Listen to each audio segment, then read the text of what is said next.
Hi, I had to break off on my video because it ran out of space. Now, let me see here. Let me go back to this. Okay. Cost of energy in Seattle.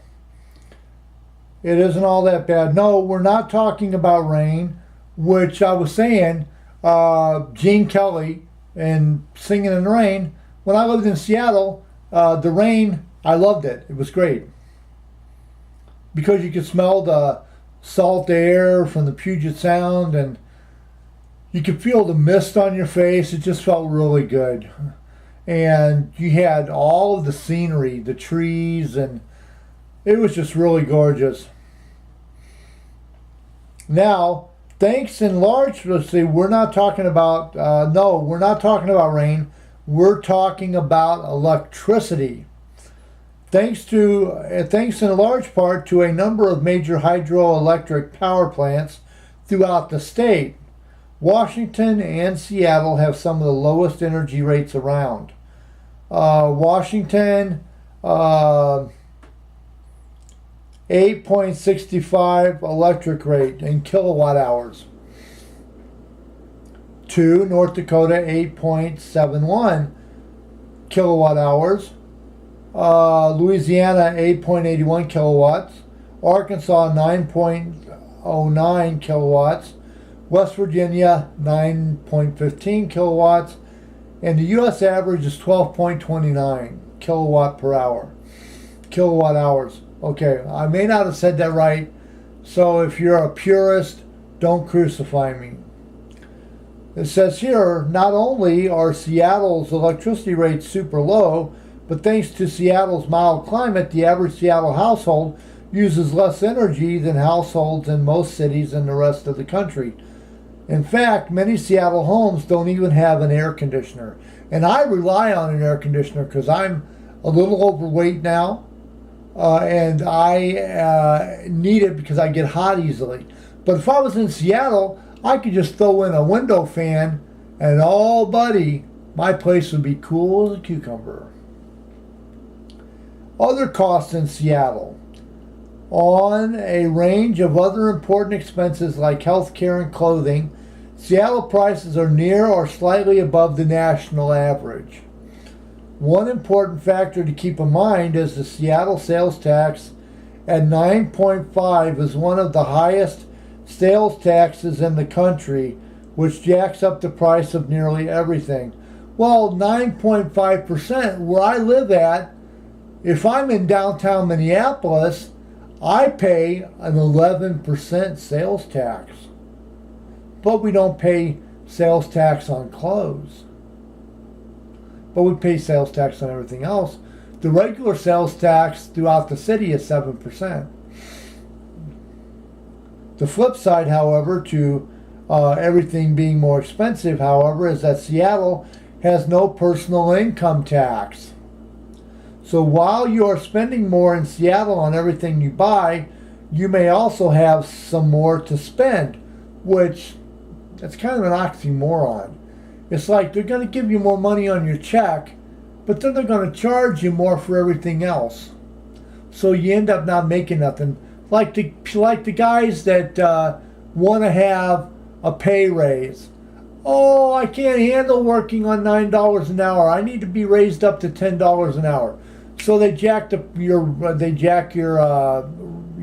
paycheck up to $10 an hour. Where do you think that money's going to come from? You think it's going to come from the people that own the company? You think they're going to give you that money out of their pocket? No. They're going to raise the cost of the product, so that raise you just got doesn't mean a freaking thing. So while you're spending more money in Seattle on everything you buy, you may also have more money to spend. Add that to the list of reasons increasing numbers of people are calling Seattle home. Tips for understanding how cost of living impacts you. Now, being on disability, I make $755 a month. That's for my rent. My rent is $735 a month. My utilities are roughly about $40 a month in the winter, in the summertime, and it's less in the winter. My cell phone, hello, my cell phone, that cost me roughly about $40 a month, unlimited talk and text, and 5 gigabytes of space. My internet that I use for my home computer cost me $50 a month through Comcast. I also have a storage unit that I pay $40 a month on. I also have, what else do I have? Rent, cell phone, storage. I have electricity. And let's see, rent, storage, phone, electricity. That's about it for my bills. But I live on $755 a month. You're saying, how can you do that? Well, I'm also an artist. I do portraits and stuff. So I figure out how to make a little bit extra money on that. If I could get a full-time gig as an artist or mayor of Seattle, I would definitely get off of SSI and never go back on it. Tips for understanding how the cost of living impacts you. You, the citizen. If you're moving to Seattle, you probably want to see how your budget will be affected. If you want help with how it will impact your finances, or are looking for someone to help you meet your financial goals in general, a financial advisor might be useful. A matching tool like Smart Advisor can help you find a person to work with to meet your needs. First, you answer a series of questions about your situation and your goals. Then the program narrows down thousands of advisors to 3 fiduciaries who meet your needs. Blah, blah, blah. This is kind of like telling you that we're expecting you to buy something because we gave you all this beautiful information. Well, I'm going to bypass all that. The person that actually originally did this, he studied economics at the University of Washington, was Nick Wallace. I borrowed all this from him. But I'm giving him credit for it because he did a really, really awesome job on looking all this stuff up, and it's really current too. And I'm not just pulling your chain here. This stuff has got a lot of really kind of cool stuff in it.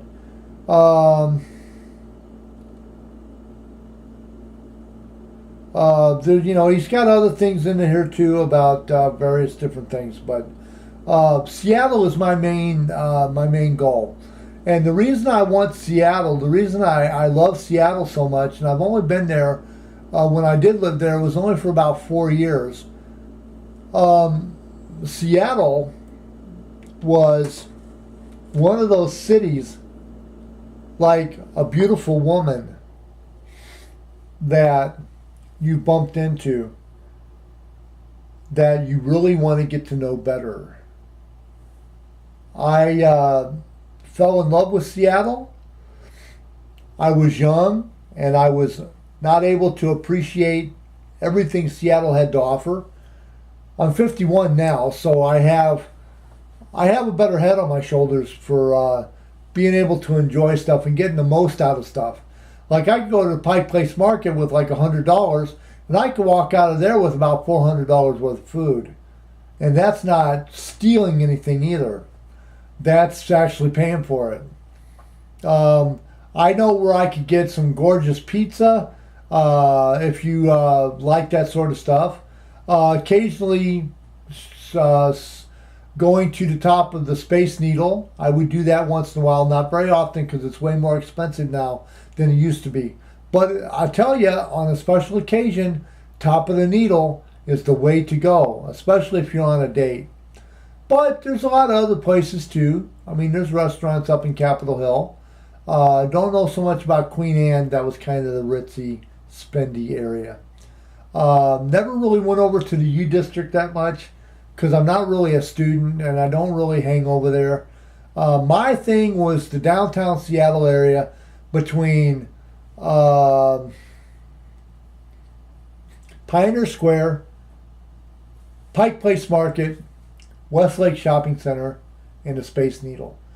Those were my favorites. But there was a whole ton of areas outside of that, regular neighborhoods. But I was always intrigued with downtown. I used to go to a lot of the cheap, they would call them flea bag hotels now, but they had a lot of charm. Very old. Some of them were built in the late 1800s. I stayed at the Commodore. The Commodore Hotel, when I stayed there, I got the presidential suite, $40 a night. $40. And I stayed there because I liked the hotel. Once in a very blue moon, I would go to some of these hotels downtown and I would stay in them just because of how old they were and how prestigious they were. Seattle, just like other cities, they can't stand history. Seattle hates their history for some odd reason. They destroyed their history in a second. All that beautiful artwork that used to be painted on the sides of buildings, the Jimi Hendrix, a whole ton of different art.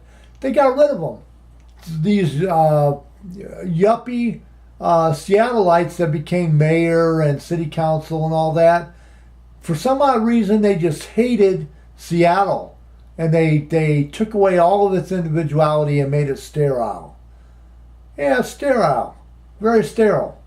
But when I become your mayor, I plan on bringing all of that stuff back. City council will fight me on it.